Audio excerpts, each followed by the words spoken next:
സഭയുടെ ബഹുമാനപ്പെട്ട സ്പീക്കർക്കെതിരെ എന്തു പറയാമെന്ന് പറഞ്ഞുകൂടാ എന്നതിനെക്കുറിച്ച് നല്ല ധാരണ സഭയിൽ അംഗങ്ങളായിട്ടുള്ള എല്ലാവർക്കുമുണ്ട്.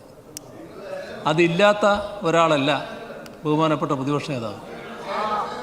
പക്ഷേ അദ്ദേഹം തീർത്തും നിലവാരമില്ലാത്ത രീതിയിലാണ് അങ്ങക്കെതിരെയുള്ള അധിക്ഷേപ വാക്കുകൾ ചൊല്ലുന്നത്.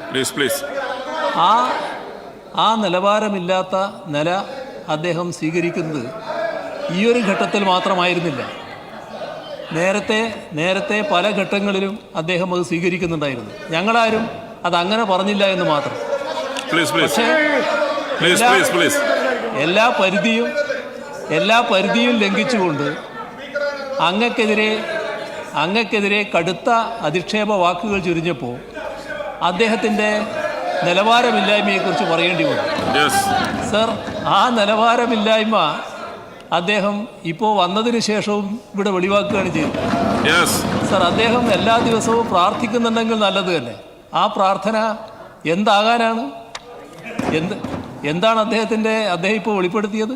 അഴിമതിക്കാരനാകരുതേ എന്നാണ് പോലും അദ്ദേഹത്തിൻ്റെ പ്രാർത്ഥന. സർ, നമ്മുടെ സമൂഹത്തിൻ്റെ മുന്നിൽ പിണറായി വിജയൻ ആരാണ്, വി ഡി സതീശൻ ആരാണ് എന്നതിനെക്കുറിച്ചൊക്കെ എല്ലാവർക്കും ധാരണയുണ്ട്. സർ, വി ഡി സതീശൻ്റെ പ്രാർത്ഥനയിൽ എന്താണുള്ളത് എന്ന് എനിക്കറിയില്ല. പക്ഷേ പിണറായി വിജയൻ അഴിമതിക്കാരനാണെന്ന് പറഞ്ഞാൽ ഈ സമൂഹം ആരും അംഗീകരിക്കുമെന്ന് കരുതണ്ട. നിങ്ങൾക്ക് സർ, ഇവർക്ക് വേണ്ടത് LDF-നെ ആകെ വല്ലാതെ മോശക്കാരാക്കി ചിത്രീകരിക്കണം.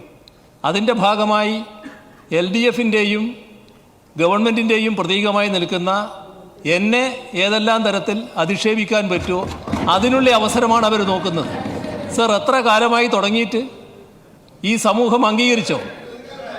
ഈ സമൂഹത്തിന് ഏതെങ്കിലും തരത്തിലുള്ള പിന്തുണ അതിനുണ്ടായോ ഇത്തരം കാര്യങ്ങൾക്ക്? അപ്പോൾ കാണേണ്ടത് ഇത്തരത്തിലുള്ള അപവാദ പ്രചരണങ്ങളിലൂടെ ആളുകളെ തകർത്ത് കളയാമെന്ന് വിചാരിക്കേണ്ട. നിങ്ങൾ നടത്തിക്കൊണ്ടിരിക്കുന്ന പ്രവർത്തനങ്ങൾ സമൂഹം വിലയിരുത്തുന്നുണ്ട്. ഞങ്ങൾ നടത്തുന്ന പ്രവർത്തനവും സമൂഹം വിലയിരുത്തുന്നുണ്ട്. അത് സമൂഹത്തിൻ്റെ മുന്നിലുള്ള കാര്യമാണ്. ഇവിടെ പരസ്പരം അധിക്ഷേപ വാക്കുകൾ ചൊരിഞ്ഞുകൊണ്ട് തീർക്കേണ്ട ഒരു കാര്യമല്ല. അഴിമതിയുടെ പര്യായങ്ങളായി എങ്ങനെയൊക്കെ മാറുന്നുവെന്ന കഥകളിലേക്കൊന്നും ഞാനിപ്പോൾ കടക്കുന്നില്ല. അതിനൊന്നുള്ളൊരു അവസരമായിട്ട് ഞാനിപ്പോൾ ഇതിനെ മാറ്റുന്നില്ല. പക്ഷേ സമൂഹം എല്ലാം കാണുന്നുണ്ട് എന്ന് മനസ്സിലായിക്കൊള്ളണം.